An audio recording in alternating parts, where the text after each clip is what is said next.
Magandang hapon mula sa DOST Pag-asa. Ito po ang ating weather update ngayong Lunes, October 20, 2025.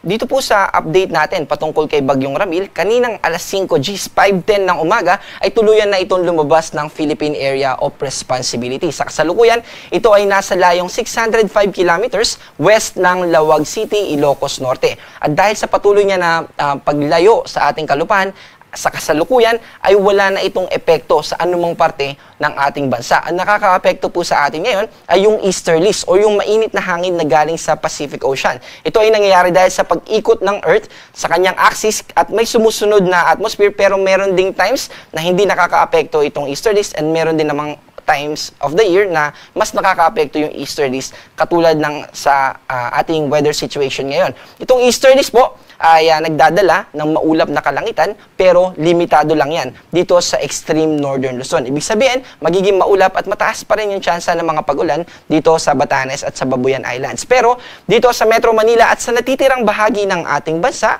ay mababa na yung tsansa ng mga pag-ulan. Pero posible pa rin yung mga thunderstorms or yung mga localized thunderstorms. Ito yung mga pag-ulan for a specific area lamang and for a short period of time.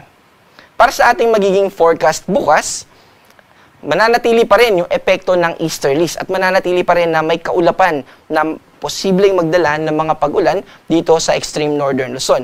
Dito naman sa Metro Manila at sa natitirang bahagi ng Luzon ay mananatiling partly cloudy to cloudy skies. Ibig sabihin, mababa yung tsansa ng mga pag-ulan. Kaya pwede na po tayong maglaba at makaka-recover na rin po tayo, lalo na dun sa epekto nung nakaraang bagyo na dumaan sa atin na si Bagyong Ramil. Ang epekto po, ang temperatura sa kasalukuyan dito sa Metro Manila ay nagre-range from 25 to 31. Sa Baguio naman ay 18 to 23.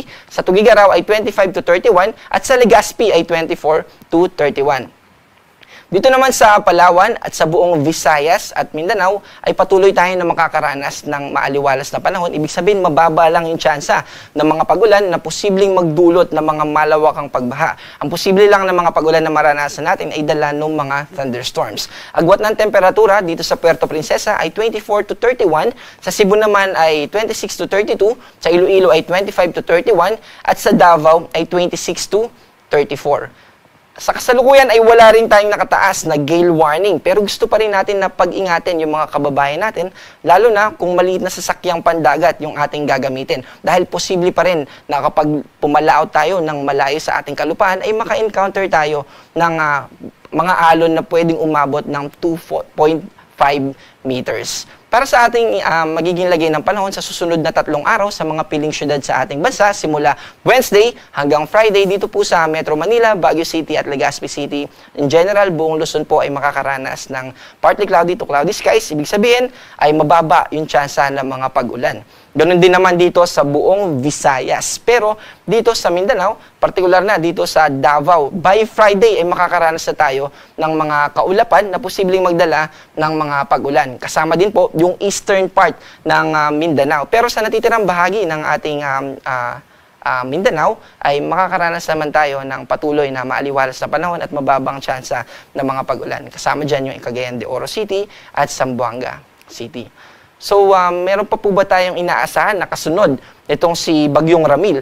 Dito po sa ating threat potential, ito po yung Tropical Cyclone Threat Potential, TC Threat Potential. Ibig sabihin nito ay ano ba, may kakaroon ba tayo ng kasunod pa na bagyo after nitong si Bagyong Ramil? Ito po si Bagyong Ramil, international name po niya, yung Fengshen. So, base po dito sa ating TC Threat Potential, ay wala na itong magiging kasunod. Simula October 20 hanggang October 26. Although, may nakikita tayo ng mga kaulapan dito sa eastern part ng Mindanao at ganoon din sa labas ng Philippine Area of Responsibility, pero nananatiling walang mababa yung tsansa na ito ay mamuo. Pero, sa second week, simula October 27 hanggang November 2, ay may nakikita tayo, kahit low chance pa lang na may mamuo dito, ay heads up lang po at ini-inform na natin yung ating mga kababayan sa posibilidad na naman na magkaroon tayo ng posibleng low pressure or circulation dito sa labas ng Philippine Area of Responsibility magmula hanggang sa ito ay pumasok ng dun sa binanggit natin na